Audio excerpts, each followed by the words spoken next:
¿Existe el logos en el mito?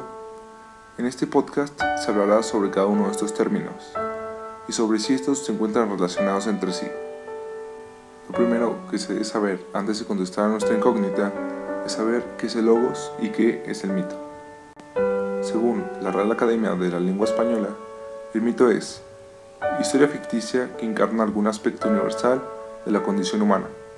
En otras palabras, son cuentos que crean las personas para explicar el porqué de las cosas que hacen y de las cosas que ocurren. Cabe destacar que estos mitos no tienen lógica, que surgen a partir de la imaginación de sus creadores. Por el otro lado, logos significa razón, que a grandes rasgos es el uso de pruebas y demostraciones objetivas para comprobar algo. Según Aristóteles, el ser humano, desde sus inicios como Homo sapiens, siempre se ha caracterizado por la búsqueda del porqué de las cosas. Todo el proceso mental que ha vivido el ser humano con el pasar de los años se puede dividir en dos etapas: la etapa del pensamiento mítico o imaginativa y la etapa del pensamiento lógico o racional. El pensamiento mítico fue la primera fase del conocimiento humano y, como su nombre lo dice, intenta describir todo lo que pasa a su alrededor mediante la creación de hechos fantásticos y de seres con cualidades sobrehumanas. Este pensamiento surgió desde la etapa más remota del ser humano, con las primeras civilizaciones, las cuales, al ser incapaces de saciar su sed de conocimiento de manera lógica, recurrieron a las fantasías. La segunda y última etapa del conocimiento humano es la etapa racional. Esta surgió en Grecia en el siglo VI a.C., cuando algunos de los habitantes de aquella época, al encontrarse insatisfechos con las respuestas brindadas por la religión y los mitos, decidieron empezar a cuestionarlas. Este cuestionamiento dio origen a los primeros filósofos que se encargarían de buscar la verdad mediante pruebas y explicaciones objetivas.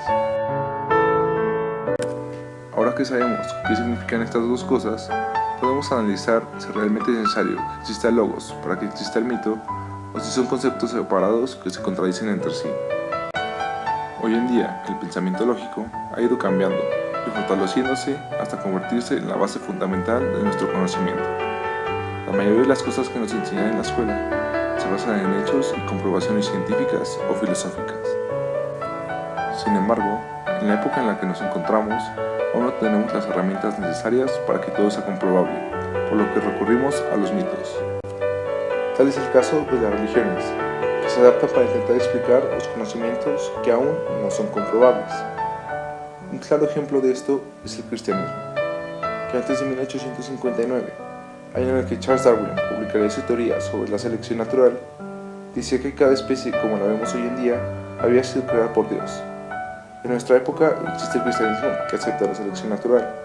Sin embargo, no sabemos cómo se creó la primera especie de la cual surgieron las demás especies. Esta incógnita es la que llena la religión, al decir que Dios fue la base fundamental para que todas las especies se desarrollaran. En conclusión, los seres humanos necesitamos saber el porqué de las cosas, y este deseo se puede saciar con pensamientos lógicos o con pensamientos imaginativos. Como hoy en día no todo se puede comprobar, resulta imposible no recurrir al mito para explicar algunas cosas.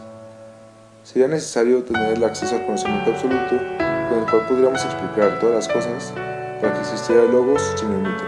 Sin embargo, esto resulta imposible, por lo que el logos no puede existir sin el mito. Además, el pensamiento lógico surgió de la inconformidad de las personas con el pensamiento mítico. Esto significa que si el mito no hubiera existido, el logos tampoco.